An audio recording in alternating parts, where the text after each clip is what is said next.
Work చేస్తున్నా, driving చేస్తున్నా, భోజనం చేస్తున్నా, ఎక్కడున్నా కూడా ఈ సెక్స్ బేస్డ్ థాట్స్ అనేది ఎక్కువైపోతున్నాయి చాలామందికి, రైట్?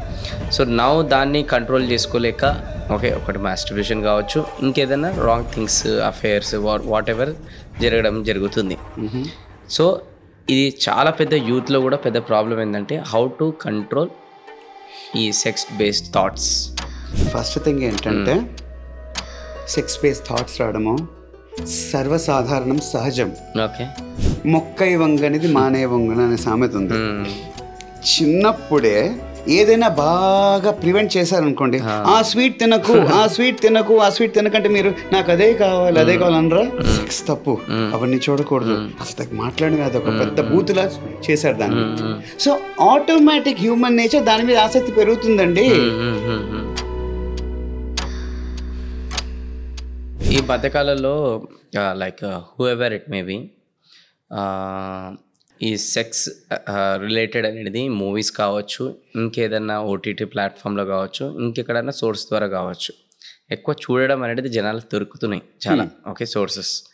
సో దానివల్ల కూడా ఇంకొకటి ఏమైపోతుందంటే వర్క్ చేస్తున్నా, డ్రైవింగ్ చేస్తున్నా, భోజనం చేస్తున్నా, ఎక్కడున్నా కూడా ఈ సెక్స్ బేస్డ్ థాట్స్ అనేది ఎక్కువైపోతున్నాయి చాలామందికి, రైట్? సో నౌ దాన్ని కంట్రోల్ చేసుకోలేక ఒకటి మాస్టర్బేషన్ కావచ్చు, ఇంకేదైనా wrong things, affairs, what ever జరుగుతుంది. సో ఇది చాలా పెద్ద యూత్లో కూడా పెద్ద ప్రాబ్లం ఏంటంటే హౌ టు కంట్రోల్ ఈ సెక్స్ బేస్డ్ థాట్స్. ఇది నైట్ టైంలో వచ్చినా ఇంకెక్కడ వచ్చినా అయిపోతుంది, కానీ ఇది డైలీ లైఫ్లో ప్రతిసారి అదే ధ్యాస అన్నట్టు కొంతమందికి అయిపోయింది. So how to control that? ఇది 2-pronged అటాక్ చేయాలండి ఈ క్వశ్చన్కి. రైట్. ఫస్ట్ థింగ్ ఏంటంటే సెక్స్ బేస్డ్ థాట్స్ రావడము సర్వసాధారణం, సహజం. Okay, it is human nature, it's basic instinct. Correct. అది తప్పు ఏమీ కాదు. Okay, so here comes the question, masturbation తప్ప?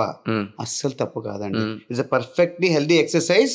ఇంకా చెప్పాలంటే థాట్ వచ్చినప్పుడు when you want to do it, there is nothing stopping you. But ఇక్కడ ప్రాబ్లం ఏంటంటే ప్రతిసారి అదే ఆలోచనలో ఉండడం ద్వారా వర్క్ చేయకపోతున్నారు, ప్రాపర్గా బెస్ట్ అవుట్పుట్ అనేది రావట్లేదు. సో ఆ థాట్ నుంచి బయటికి వస్తే బాగుంటుంది కదా, ఎందుకంటే అదే ధ్యాసలు ఉండడం ద్వారా కూడా ప్రాబ్లమ్స్ వస్తున్నాయి. అదే చెప్తున్నాను నేను. మొక్కై వంగనిది మానే వంగున అనే సామెత ఉంది.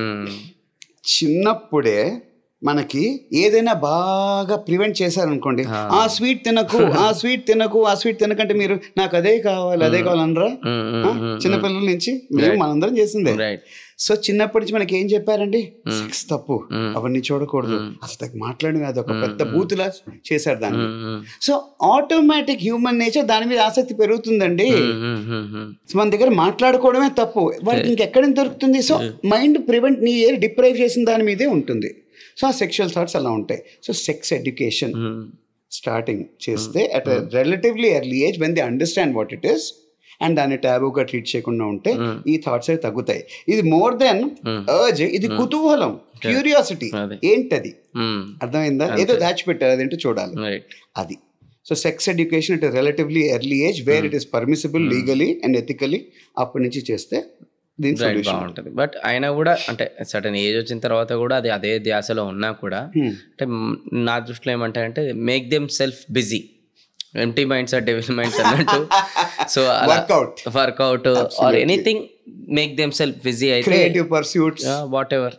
బట్ ఖాళీగా ఉంటే మాత్రం అదే ధ్యాసతో ఉన్నారు. Empty mind is the devil's workshop. Absolutely అట్లా అయిపోయింది.